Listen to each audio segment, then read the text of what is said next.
Paki-like na lang po ang ating channel, subscribe at pakipindot na po ang notification bell para updated po kayo sa susunod na mga video. Magandang araw po sa ating mga subscriber, sa ating mga silent viewer. Isa na naman pong kapaki-pakinabang na video ang nais kong ibahagi sa ating mga manonood. Ito po yung sikreto ng mga professional angler. Best po itong video ito para sa bottom fishing. Kaya sa mga interesado po, panoorin po ninyo hanggang dulo yung ating video. Ang kailangan po natin ay yung balat ng stranded wire. Yan po yung gagamitin natin para sa video ito. Iwas buhol po yung hook. Yung hook leather para sa main line. Kaya best for bottom fishing po ang ating nais ipakita sa inyo. Tama-tama po ito sa mga angler na mahilig mamingwit sa mga alat. At ito po yung pinaka-the best na solusyon para hindi bumubuhol yung leather line sa main line. Yan. Shoutout po sa ating mga kaibigan sa SPC Anglers Team. Shoutout po sa inyong lahat. Kay Paren Julius, kay Boss Alelex, kay Boss Adrian, kay Boss Fidel, kay Boss Ricky, kay Boss Trevor at sa kanyang ama. Shoutout po sa inyo. At sa mga napapadaan po sa ating munting channel, yan po yung San Pablo Anglers TV. Sana po ay patuloy niyong suportahan ang ating mga video. Paki-subscribe na lang po yung ating channel at paki-like and share na rin po. Habang patuloy po natin itong ginagawa, nakakuha na po tayo ng ating gagamitin na balat ng stranded wire. At ipapasok na natin yan dito sa ating leather line. At gagawa po tayo ng anti-taggle o hindi pabuhol-buhol. Ito po yung best solution. At sigurado po ako papakinabangan ito ng bawat isang angler na makakapanood ng video ito. Nai-inspired po ako na gumawa ng ganitong mga video kasi marami po yung mga nagchat-chat sa akin na humihingi o nagnanais na makakita ng ganitong mga video para sa kanilang mga fishing adventure. Kaya ako naman po ay natutuwa at kahit papaano nakakatulong po tayo sa ating mga kapwa angler. Yan. Habang patuloy po niyong pinanonood, medyo hindi lang po talaga kagandahan yung ginagamit nating cellphone sa ating pagbibideo, pero kita rin naman po ninyo. At yan naman po ay mabilis niyong masusundan, basta panoorin lang po ninyo yung ating video hanggang sa dulo, para po pagkatapos nito, pwede na kayong makagawa ng sarili ninyo. Ito po ay madali lang at kayang-kaya ng bawat isang makakapanood sa video nito. Yan. Nakabitan na natin siya nung pinaka-sinker. At gagawin na natin ngayon yung sekreto na nais kong ibahagi sa inyo. Huwag na po natin gawing sekreto ito. Pag napanood po ninyo, pakishare na lang po sa mga kaibigan nyong angler para magawa rin po nila yung ganitong technique na sigurado naman po ako papakinabangan nila. Yan. Easy lang pong gawin to mga ka-angler at hindi po kayo mahihirapan. Nais ko lang pong ibahagi ito sa inyo, yung kaunting kaalaman na pwede pong pakinabangan ng bawat isa sa atin.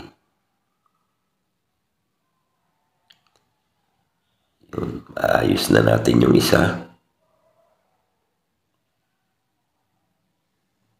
Yun. Konting batak na lang. Okay na yan.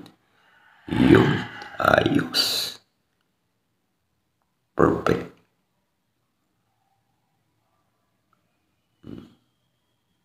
Yan. Lagyan pa po natin ng isa para dalawang hook po yung pwede nating magamit.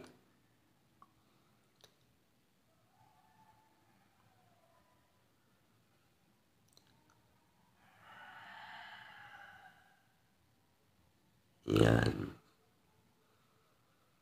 Hindi naman po kahirapan yung ating ginagawang video. At halos lahat naman po ng angler kayang-kayang gawin nito basta napanood ang video nito. Yan, iwas buhol ang leader line sa ating main line.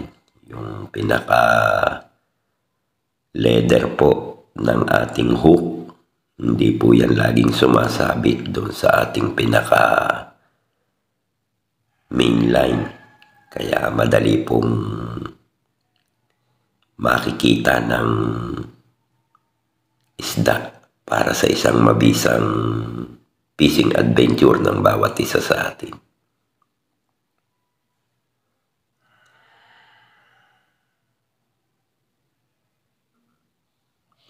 Babatakin na rin lamang at okay na rin po itong kabila. Yan.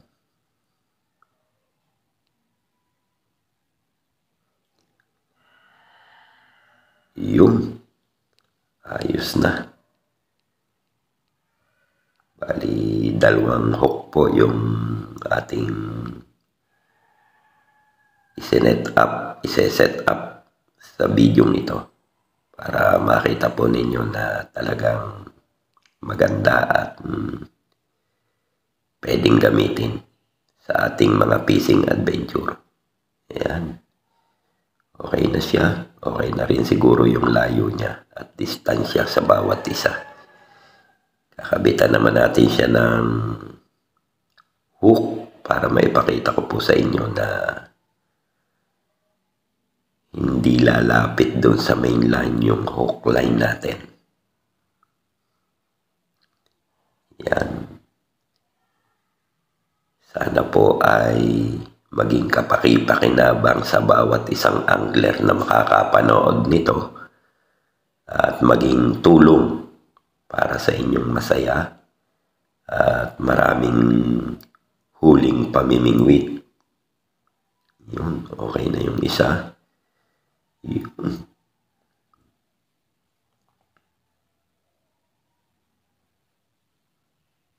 Yan. Ayos na natin yung isa. Naikabit na. Yun. Tingnan nyo po ang layo ng pinaka-hook doon sa ating main line. Kaya iwas sabit-sabit, iwas buhol. Lagi siyang nakalayo doon sa main line natin. Kaya madali pong makakagat ng isdang makakakita ng ating pamain. Yan. Best for fishing best for bottom fishing. Okay na okay pong gamitin tong technique na ito. Depende na lang po sa inyo kung gaano kalaki yung ikakabit nyong hook at kung gaano rin po kalaki yung gagamitin yung main line. Depende po sa size ng isda na gusto nyong hulihin. Yan. At habang papatapos na po yung ating video, humihingi po ako ng suporta doon sa mga bagong dumadaan sa ating YouTube channel. Yan po yung San Pablo Anglers TV. Paki-subscribe na lang po at paki-like and share ng ating video para mas marami pong mga ka-anglers natin yung makinabang sa fishing trick na ibinahagi ko sa inyo. Ito po ay siguradong kapaki-pakinabang sapagkat kalimitan po ng anglers namumroblema dahil laging bumubuhol yung hook line doon sa ating main line. Ito po yung the best solution na pwede kong ibahagi sa inyo. Napakadali pong gawin. Wala po tayong bibilhin na kailangan gamitin. Balat lang po yan ng stranded wire, yung medyo maliit, para maganda po yung maging hakam. Makakabitan na rin natin yung kabila at sigurado po okay na okay gamitin ito. At bago po matapos yung ating video, para po doon sa mga napadaan sa ating munting channel na mayroon pang mga katanungan, pwede po kayong mag-comment kung mayroon po kayong gustong mga video na mapanood, na mga suggestion. Pwede po nating gawan ng sariling video yung inyong mga gustong malaman regarding po sa mga ganitong fishing tips na gusto nyong malaman at hindi nyo alam kung paano gawin. Mag-comment lang po kayo at isa pong kaluguran sa inyong lingkod na kayo ay matulungan natin. Yan. Papasalamat po tayo sa lahat ng ating mga supporters sa walang sawa nilang pagsuporta sa ating channel. Yan po yung San Pablo Anglers TV channel mo to. At nagpapasalamat din po tayo kay Boss Alelex sa patuloy niyang suporta sa ating channel. Yun, okay na po siya. At kita naman po ninyo, napakalayo ng hook line doon sa main line. Kaya talagang hindi yan basta-basta magbubuhol. Yan. Thank you po sa inyong lahat sa walang sawang suporta at panonood ng ating mga video. Hanggang sa muli po nating upload, sana po ay pagsama-samahan nating suportahan yung ating channel, San Pablo Anglers TV, at mabuhay po kayong lahat. God bless po.